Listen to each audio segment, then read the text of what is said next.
নেটের উপর খুব প্রেশার পড়ছে actually.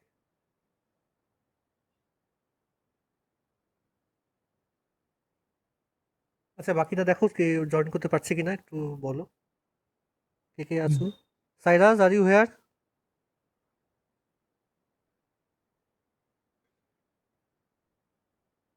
Sourajyoti?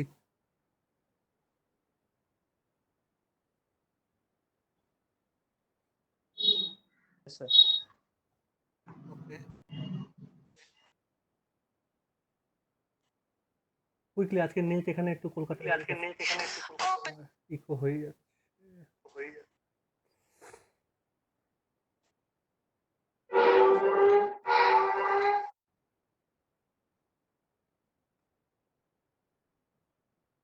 And what is the status of lockdown? Ratanu, লিবুইতে? স্যার আমি নিউজ তো রাখি না পোস্টে, আর এমনি মনে হয় খুলবে না।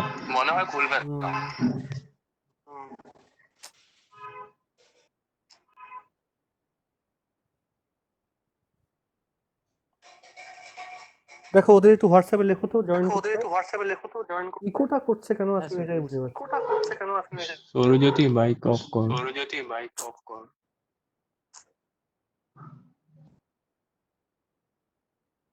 হ্যালো, হ্যাঁ এবার ঠিক আছে না? এখন ঠিক হ্যাঁ আছে। হ্যাঁ হ্যাঁ হ্যাঁ হ্যাঁ, হ্যাঁ, ঠিক আছে।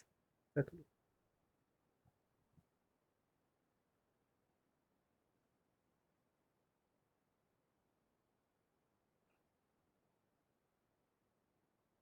আমি শুনলাম যে অগস্ট থেকে বলে কলেজ স্টার্ট হবে। দেখো যে যারা বলছেন তারা যে জায়গায়, তুমিও সে জায়গায়, আমরাও সে জায়গায় দাঁড়িয়ে। We are all in orbital motion, okay?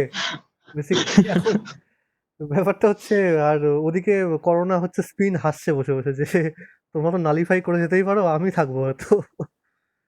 Then there comes the spin basically, যখন কেউ থাকে না। And that is very intrinsic case. সুতরাং তুমি যা বলবে আমিও তাই, হ্যাঁ মানে আমিও হাসবো, তুমিও হাসবে, ঠিক আছে? Let's see what happens. আমি তো আর বলতে পারি না শুরু হবে না। আমি এটুকুনি বলতে পারি যে we are all now at same state. ডিসক্রিমিনেন্সি বেড়ে গেলে খুব মুশকিল যে কোনো একটা স্টেটে। তখন সেখানে বড় হলে শিখবে এগুলো, ফিজিক্স আস্তে আস্তে ডিজেনারেসি বাড়লে তখন পার্টারবেশন অ্যাপ্লাই করতে হয়, এনার্জি স্প্লিটিং হয়ে যায়, মারাত্মক অবস্থা হয় সিস্টেমটা।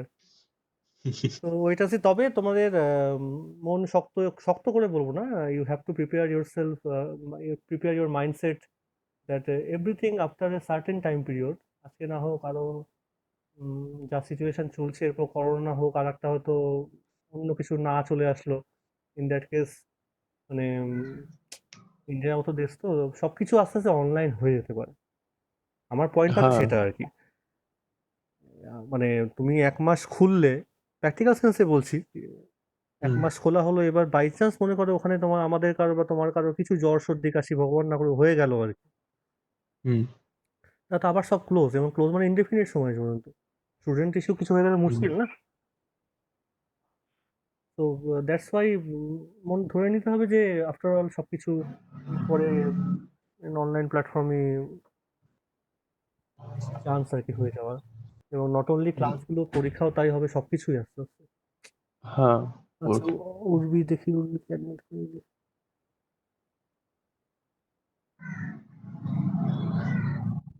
তোমাদের বাকি অন্য টপিকের খবর কি আর যেগুলো আছে?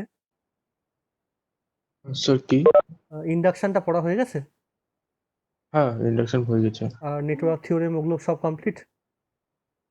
নেটওয়ার্ক থিওরেম তো আগে করে দিয়েছিল হুম, ওটা। মানে এই আর সিসি 3টা আর কিছু চলছে না, শুধু আমি পড়াচ্ছি নাকি? হ্যাঁ স্যার, তুমি পড়াচ্ছো খালি, ওখানে ওটা হয়ে গেছে শেষ। আর বাকি ওয়েবসাইট, মানে আর কোনো ক্লাস চলছে না এমনি তোমাদের সেকেন্ড ইয়ারে? না, এসবি স্যার যেমন হলো নোটস দিয়ে দিচ্ছে, আর স্যার আচ্ছা বলছে যে আচ্ছা, ডাউট হলে স্যারকে কল করে নিতে। ঠিক আছে। আমি এমনি আর কন্টিনিউ করবো এই জন্যে, হুম, কারণ একটু ডিসকাশন করলে নিজেরও ক্লিয়ারেন্স থাকে, হ্যাঁ, কাছেও থাকলে ভালো হুম, লাগে শুনতে একটু। আর আমরা নেক্সট উইকও নেবো, ক্লাস চলবে অলরেডি, আমরা রিভিশনে চলে যাবো আবার। আর আমি ওই অ্যাসাইনমেন্টটা প্রতি সপ্তাহে দেবো উইকলি কিন্তু। এখন তোমাদের যেই হ্যাঁ, কাজ সলভ করবে আমাকে পাঠাবে, আর ক্লাসগুলো আমরা এগুলো কন্টিনিউ করবো। আর ইলেকট্রোস্ট্যাটিক্স পার্টটা আবার রিভিশন দেবো একটু। আর প্রচুর হুম, ইলেকট্রোস্ট্যাটিক্সের প্রবলেমের শেষ নেই। আর better to go with some numerical problems now. Assignment তো চলবেই, নিউমেরিক্যালস আমরা সেগুলো একটু দেখতে পারি। দেখো এরপরে কিন্তু তোমাদের কম্পিটিটিভ এক্সামে বসতেই হবে, ঠিক আছে? আজকে না হোক কালকে। এটা একটু আচ্ছা। মাথায় রেখে কিন্তু এগোবে। নেট হোক, গেট হোক, জ্যাম, জেস, টিআইএফআর যতগুলো পরীক্ষা আছে, আমি তো অনেকগুলোই দিয়েছি। পেয়েছি হুম। অনেকগুলো, কিছু দু একটা হয়তো পাইওনি, কিন্তু সেগুলো স্টাডি করাটা খুব দরকার। আর আচ্ছা। আমি করোনার এফেক্টটাকে এখানে থ্যাঙ্কফুল জানাই যে you now are getting lots of time to develop yourself. তাই শুধুমাত্র পরীক্ষার জন্য হুম। এখন তো বসে থেকোই না, কবে হবে কোনো ঠিক নেই। একটু অন্য পড়াশোনা করো বাবা, সবাইকে বলছি। উঠবি, ঠিক আছে? হ্যাঁ স্যার। হ্যাঁ, যত কম্পিটিটিভ এক্সাম সব কোশ্চেন পেপার ডাউনলোড করে নাও, সব নেটে পাওয়া যায় এখন, জ্যাম জেস যাই হোক। তুমি তো সব অ্যান্সার ট্রাই করতে পারবে না। আমি তোমাকে ক্লুটা দিই, attempt those questions which have you already done in your first sem and ongoing in the second sem. Okay. যারা চান্স পায় তারা কিন্তু ফার্স্ট ইয়ার থেকে পড়ছে। এটা একদম ভুল কনসেপ্ট যে আমি থার্ড ইয়ার কমপ্লিট করবো, তারপরে এগুলো পড়বো, তারপরে পরীক্ষা দেবো। ওই দিন আর নেই রে। হবে না ওটা। আর এখন তো আরো নেই, করোনা হাসছে না চারিদিকে। যে তুমি পরে এরকম বসে থাকবে, দেখবে পরীক্ষা চলে এসেছে, আর তার আগে হয়তো অনলাইনে। সুতরাং ডোন্ট টেক চান্স। তুমি এই সময়গুলো শুরু করে দাও এগুলো, হ্যাঁ? আমরা হুম। তোমাদের পরীক্ষার মধ্যে আমি তো অন্য টপিক আর পড়বো না, এই টপিকই থাকবে। বাট প্রবলেমগুলো সলভিং করে তাহলে আমাদের চর্চা আমরা পড়তেই থাকবো, কোনো অসুবিধা নেই। আর আনলেস অ্যান্ড আনটিল যতক্ষণ না অন্য কোনো অর্ডার গভর্নমেন্ট থেকে বেরোচ্ছে, আহ, হুম। শুরু করব। আর তোমাদের যা প্রবলেম জানাবে, অ্যাসাইনমেন্ট আমি দিতে থাকবো, আমাকে পাঠিয়ে থাকবে, ঠিক আছে? আচ্ছা, তাহলে আমরা ওকে স্যার। একটু তাহলে আবার ডিসকাশনে চলে যাচ্ছি। কি আমরা হ্যাঁ। লাস্ট এন্ডিংটা করলাম সেটা হচ্ছে everything about, for the time being, atoms, electrons are in orbital motion. That is equivalent to um, atomic magnetic dipole. Inside an atom, lots of electrons are there. So we can say atomic atom equivalent to a collection of lots of such dipoles. Now, what we have to assume that whether those dipole moments cancel out or not, because it is a dipole moment, it's a vector quantity, areal vector is there. If the net dipole moment is not zero, it's a finite. If it is a non-zero finite quantity, then we can assume, or then we can say an atom as an, treat an atom as an atomic magnet. But actually the value of the atomic magnet is so small, we calculate the atomic magnetic moment value in terms of Bohr magneton. All these things are we have discussed. Now what happens, even if you have one atomic magnet with a finite resultant magnetic moment, যদিও সামেশনটা করলে non zero পাচ্ছ, but temperature factor is there, which the effect of temperature is what? It can create a random motion on the atoms as a whole. তো ও খুব খুশি হয়েছিল যে আমার একটা রেজাল্টেন্ট অ্যাটমিক ম্যাগনেটিক মোমেন্ট আছে, তাহলে আমি সবাইকে টানবো বেশ। না না, তা হতে পারে না। টেম্পারেচার ওকে র্যান্ডামাইজ করে দিচ্ছে। তাহলে আবার ইন জেনারেল এটা সবসময় মনে রাখবে, তুমি কিন্তু ইন জেনারেল যে কোনো ম্যাটেরিয়ালকে তুমি অ্যাকচুয়ালি বলা উচিত নন ম্যাগনেটিক। তোমাকে যদি কেউ জিজ্ঞেস করে অল ম্যাটেরিয়াল ইন জেনারেল,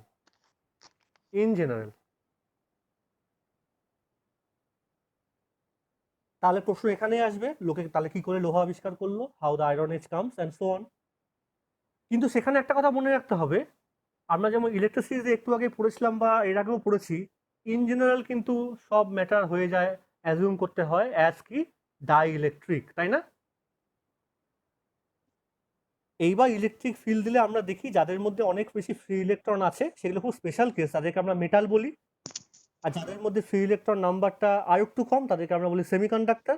কিন্তু বেশিরভাগ জিনিস মোস্ট অফ দ্য, তুমি ভেবে দেখো তো, most of the elements so far as the electrical conductivity is concerned, they are insulator in nature. আমি যে আমার ঘরে তুমি যে কোনো জিনিস ভাবো না কেন, খাট, chair, table, pencil, pen, board, সবই কি ডাইইলেকট্রিক না? হ্যাঁ। মানে সবই যদি কন্ডাক্টিং হতো তাহলে তো আমাদের ভীষণ মুশকিল হয়ে যেত আর কি। সত্যি কথা, সব ডাইইলেকট্রিক হয়ে সুবিধা হয়েছে দিক দিয়ে। একইভাবে কিন্তু মনে রাখতে হবে, সেম আইডিওলজি কিন্তু এখানেও খাটছে, যে উইদাউট আনলেস অর আনটিল, তুমি যদি কোনো স্পেশাল কেস অ্যাজিউম না করো, and if you think that you are in very primitive stage, maybe তুমি একদম আদিম মানুষের মতো অবস্থা তোমার এখন, then you have to assume all the materials also they are non magnetic in nature, which is technically called diamagnetic. বুঝতে পারছো কি বলছি? হুম। যেমন সবাই মোটামুটি ডাইইলেকট্রিক অ্যাজ এ হোল, যে কোনো ইলেকট্রিক ম্যাটেরিয়াল। খুব স্পেশাল কেস হলো মেটাল, যার মধ্যে ফ্রি ইলেকট্রন একটু বেশি, আর তার মাঝে কেস হলো সেমিকন্ডাক্টর, যার মধ্যে ফ্রি ইলেকট্রন মাঝামাঝি। সেই রকম মনে রাখতে হবে ম্যাগনেটিক্যালি মোস্ট অফ দ্য কেসে র্যান্ডাম মোশনের জন্য যতই অ্যাটমিক ম্যাগনেটিক মোমেন্ট থাকুক না কেন, রেজাল্টেন্ট ম্যাগনেটিজম কিন্তু নালিফাই হয়ে জিরো হয়ে যায় অন এ ম্যাক্রোস্কোপিক স্কেল। তার মধ্যে কিছু কিছু থাকতে পারে, যেমন ডাইলেকট্রিকে তো কিছু কিছু ফ্রি চার্জ থাকতেই পারে, but the amount of the non zero atomic magnetic moment is very low inside most of the materials found in nature. So most of the materials should be considered as কি diamagnetic, not dimagnetic। এটাকে আমরা কি বলি? Magnetic. Diamagnetism. তোমাকে যদি কেউ বলে diamagnetism মানে কি, সেটা হচ্ছে এটা। কারণটা হচ্ছে অরবিটাল মোশনগুলো, মোশন অ্যাকচুয়াল ম্যাগনেটিজম তৈরি হচ্ছে কিন্তু অরবিটাল মোশনের জন্য সেটা নালিফাই হতে পারে। তখন কোনো তুমি মোশন, সব মোশনই নালিফাই হয়, তাহলে অ্যাটমিক স্কেলে তুমি ম্যাগনেটিজম পাচ্ছ না। যদি নালিফাই না হয় তাহলে অ্যাটমটাকে তুমি ম্যাগনেট বলছো। স্টেপ বাই স্টেপ তোমাকে এগোতে হবে। তারপরেও তোমাকে তো ম্যাক্রোস্কোপিক এফেক্টটা দেখতে হবে।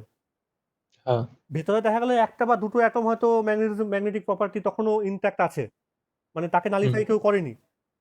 কিন্তু তুমি ভাবো 1 মোল একটা ম্যাটার, তার মধ্যে এতগুলো অ্যাটম আছে, তার মধ্যে দুটো অ্যাটমকে কেউ নালিফাই করেনি, এদেরকে কে পাত্তা দেবে বাবা? দেখার দরকার আছে? হ্যাঁ, যখন ভোট হয় নির্দল প্রার্থীর মতো, ভোট দেবা না দিয়ে কিছু যায় আসে না। তোমাকে সিচুয়েশনটা দেখতে হবে কারা পার্টি তৈরি করছে, সিম্পল ব্যাপার একদম। তাহলে অ্যাজ এ হোল আমি কি বলবো, সব ম্যাটেরিয়াল কি diamagnetic material. Magnetic. Step by step এসো। এইবার তুমি ভাবো যে বাইরে থেকে এবার তুমি you are applying an external magnetic field, কি হবে বলো? দেখো লজিকগুলো কি করে খুঁজে পাচ্ছ তুমি, তুমি ডাইলেকট্রিক পড়েছো, চিন্তা করে বলো উত্তরটা দাও। মানে পোলারাইজের মতো কিছু হবে, হ্যাঁ অবশ্যই তাই, ম্যাগনেটাইজ অবশ্যই। হবে। তার মানে সোজা কথা, এই on the application of the external magnetic field, যেটা অবশ্যই কোনো সোর্স কারেন্ট তৈরি করেছে। এবার আমি এগুলো পড়ে ফেলেছি হ্যাঁ। আগে, বি কি করে ক্যালকুলেট করে, অ্যাম্পিয়ার্স ল, বায়োসাভার্ট ল, মাথায় ভাষাও কিন্তু এগুলো। এটা বাইরে আছে, এবার একটা তারকে তুমি এখানে রেখে দিয়েছো, কারেন্ট ক্যারিং ওয়্যারকে, তার মধ্যেও ম্যাটার আছে, কিন্তু তুমি তার এফেক্টটা তার মধ্যে দেখবে না, তার এফেক্টটাকে একটা সিম্পল একটা একটা পাথরের ওপর তুমি দেখছো ধরো, এবার কি দেখতে পাওয়া উচিত? তাহলে হিসাব মতো some kind of phenomena like the electrical polarization should take place, so that now all the atomic magnets should align in some particular direction. হ্যাঁ। কি yes or no বোঝা যাচ্ছে কি বলছি? একদম। কিন্তু এইবার তুমি একটু আগে বললে তোমার পড়া হয়ে গেছে ফ্যারাডেস ল, তোমার পড়া হয়ে গেছে ইন্ডাকশন। এই যে প্রসেসটা হয়, that is not actually call polarisation. ম্যাগনেটিজমে এটাকেই বলা হয় হচ্ছে অ্যাকচুয়ালি ইন্ডাকশন, অর আরো ভালো ভাষায় বলা হয় magnetization. And the effect of induction আর ম্যাগনেটাইজেশন ইজ, এখানে দেখো সব তো আর এক হতে পারে না, না মানে একটা জায়গাতে এক তুমি ধরতে পারো যে হ্যাঁ এই প্রসেসগুলো আমি এভাবে এভাবে পড়বো, কিন্তু ফেনোমেনোলজিক্যালি শেষ পর্যন্ত তো একটা ডিফারেন্স থাকবেই পোলারাইজেশন আর এটার মধ্যে, এবং অবশ্যই আছে, কারণ ইলেকট্রোস্ট্যাটিক্স তুমি পড়ছো স্ট্যাটিক চার্জের জন্য, এখানে পড়ছো মুভিং চার্জের জন্য, একটু ডিফারেন্স থাকবেই। নাহলে তো আর না, মানে নেচারের এখানেই মজা, মানে সবকিছু এক করে গিয়েও যেন গরু আর ছাগলের মধ্যে তো একটু ডিফারেন্সিয়েট করেই দেয়, একই ব্যাপার। ঠিক আছে, তাহলে এখানেও সে একই ঘটনাটা হবে। এখানেও পার্থক্যটা কোথায়? না এখানে তোমার দুটো জিনিস তুমি আমি আর বলবো না এই কথাবার্তা, কারণ তুমি জানো পড়েছো। সেই দুটো পয়েন্ট হচ্ছে, একটা হচ্ছে মানে the magnetisation or the induction, whatever you call, that will take place inside this material now, that will follow two law. One the law is the call Faraday's law, and the second is call Lenz's law. অবশ্যই Faraday আর Lenz দুটোই দেখা যাচ্ছে না বোর্ডের আপার ওহো পোরশনটা। Sorry, নাম শোনা যাচ্ছে তো? হ্যাঁ, নাম শোনা হ্যাঁ যাচ্ছে। শোনা যাচ্ছে। আপার পার্ট দেখা যাচ্ছে না, না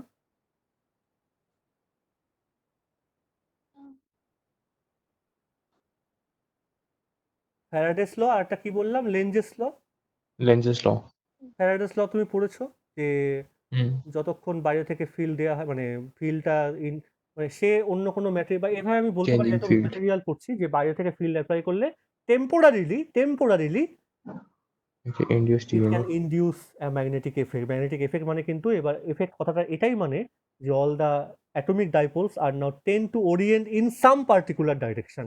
সাম আমি বলছি না কোন দিকে, ইন সাম পার্টিকুলার ডাইরেকশন। ঠিক আছে, ডাইরেকশনটা কি করে করবে সেটা কিন্তু এবার লেন্স বলবে। নিশ্চয়ই মনে আছে 11-12 পড়েছো যে ডাইরেকশনটা ওরিয়েন্টেশনটা এমন দিকে এবার হবে দ্যাট উইল অপোজিট হ্যাঁ অপোজ দ্যাট করবে উইল অপোজ অবস্থা ইটস অরিজিন, মানে ওকে যে তৈরি হুম করেছে তাকেও বাধা দেবে। এটা হয়, এটা আমাদের জীবনের সঙ্গে খুব জড়িত।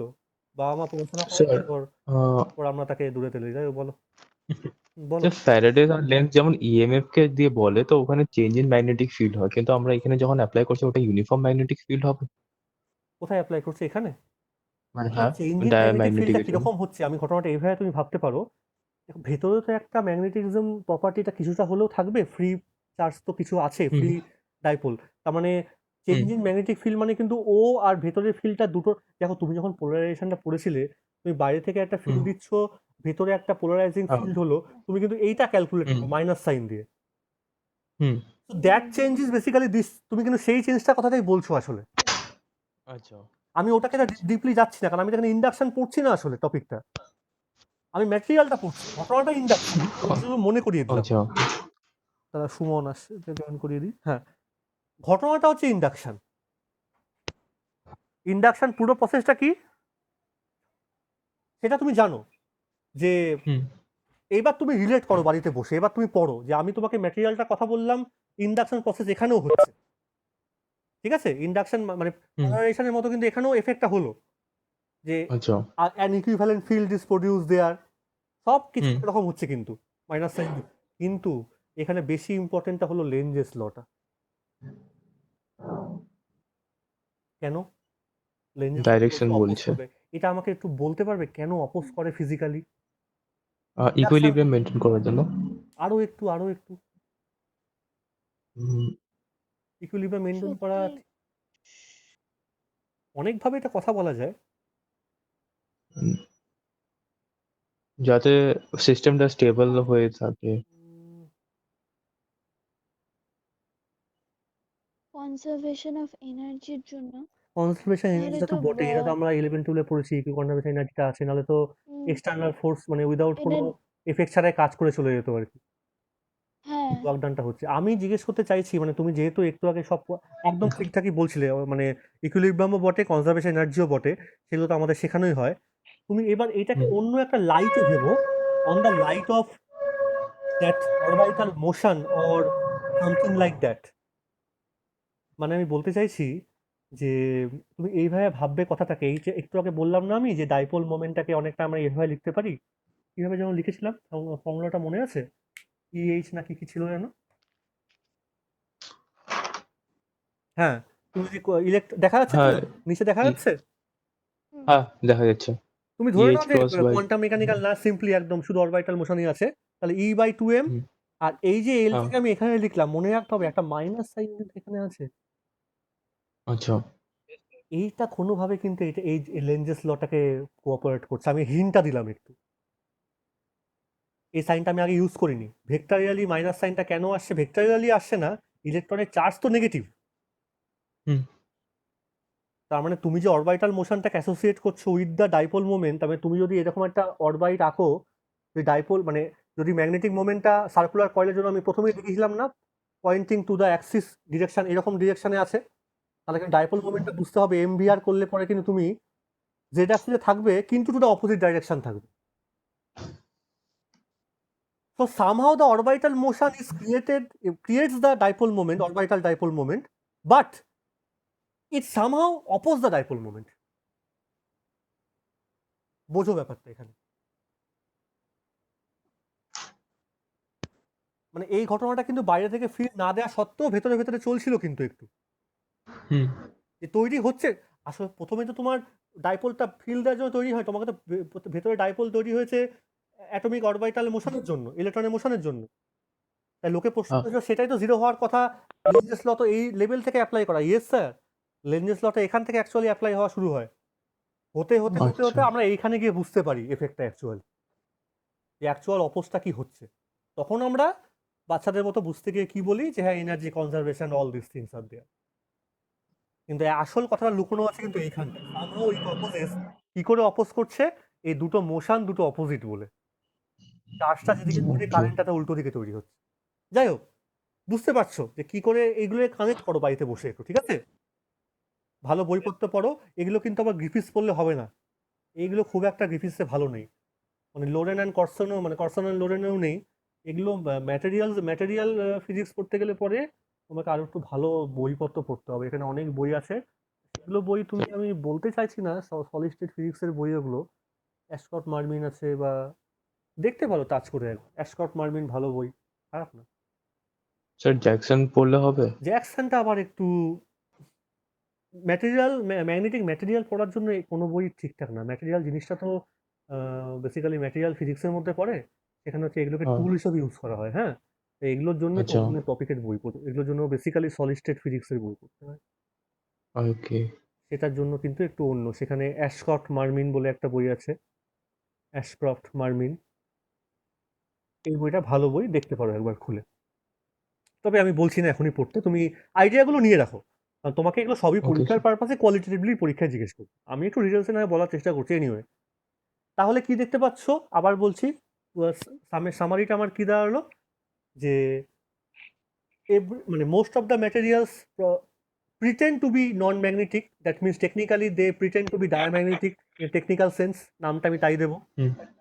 সো পোলারাইজেশনের মতো কাজ এখানে হবে on the application of the external field, but that পোলারাইজেশনকে আমি নাম আর পোলারাইজেশন দেবো না, তার বদলে কি নাম দেবো, magnetization, magnetization. and that will obey or that will follow the criteria provided by Faraday and also provided by Lenz। আর সেটা প্রোভাইড করার জন্য কি হচ্ছে, in case of most of the cases, আমরা যেহেতু most of the materials are diamagnetic, all the dipoles are oriented in the opposite direction of the field, তাই হবে। হুম। So the final এফেক্টটা কি, তুমি কিন্তু কোনো রকম, মানে তুমি এটা বলবে এটার এফেক্টটা এটাই লোকে বুঝতে পারে, বা যারা আমরা নভিস পার্সন, হ্যাঁ, যারা আমরা মানে এটা আমরা বলতে চাই রাফলি স্পিকিং টু দ্যাট, যে diamagnetic material is such a material, এটা ছোটবেলায় বই লেখা থাকে, হুইচ রিপেলড বাই দ্য এক্সটার্নাল, মানে হুইচ প্রোভাইডস আ রিপেলিং এফেক্ট। যদি কোনো একটা অন্য কোনো ম্যাগনেটিক সাবস্টেন্সের কাছে রাখা হয়, সেটা কি করবে, ওকে রিপেল করবে, ওকে টানতে পারবে না, অ্যাট্রাকশন প্রপার্টি থাকবে না। কারণটা কি, বাইরের কোনো ম্যাগনেটিজমের ফিল্ডের মধ্যে রাখলেই তো উল্টো দিকে স্যার ওরিয়েন্ট হয়ে স্যার যাচ্ছে। তোমার ভয়েস ফাস্ট ফরওয়ার্ড হয়ে যাচ্ছে। এবার আবার সেই ইকো করছে। আর একটু মোটা শোনাচ্ছে। কি হচ্ছে বলো? হ্যালো, সেমই আছে।